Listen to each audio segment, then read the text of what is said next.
बिना रे भतार मोर सामान बसियाता ए बाबू सुना अरे हम बानी बहुत फगुनवा हमर मन लसियाता बिना रे भतार मोर सामान बसियाता रंगवा के बिना हमर सुखताई ना ओ सुके होली घरे तोहर ना भतार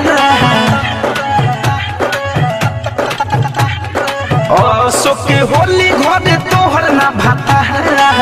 रंग दीना र तोहर देवरा छिना ओ सुके होली घरे तोहर ना भतार रंग दीना र तोहर देवरा छिना चलो साइड लो सोना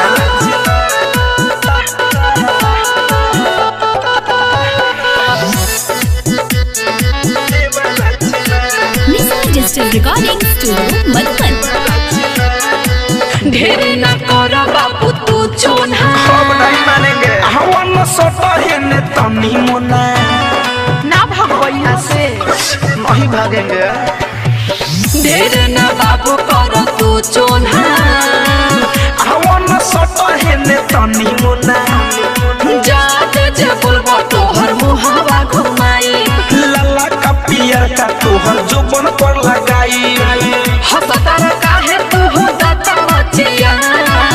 सुके होली घरे तोहर ना भाता तो का कोले बहो का करब लगाई सुके होली घरे तोहर ना भाता रंग दीना र तोहर देवरा छिना सुके होली घरे तोहर ना भाता रंग दीना र तोहर देवरा छिना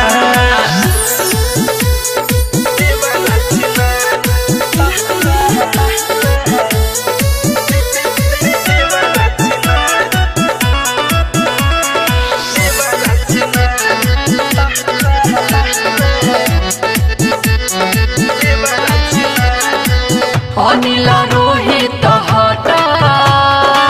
होली में भौजी तनी सटा सफा खत्म कर अरे तो ये समझा अनिल रोहित हटा होली में भौजी तनी सटा कहेली अनुष्का नाही रखब तोहर मन होलिया में छोड़ी ना धमंद धड़कन धनंजय करो नाही मुंड बेकार सुके होली घरे तोहर ना भाता ओ माय गॉड का भइलो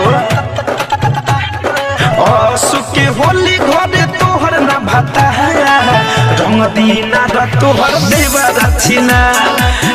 सुके होली घरे तोहर ना भाता रंग दीना र तोहर देवरा छिना अरे रंगवाला हो छिनार तो बरले बारा।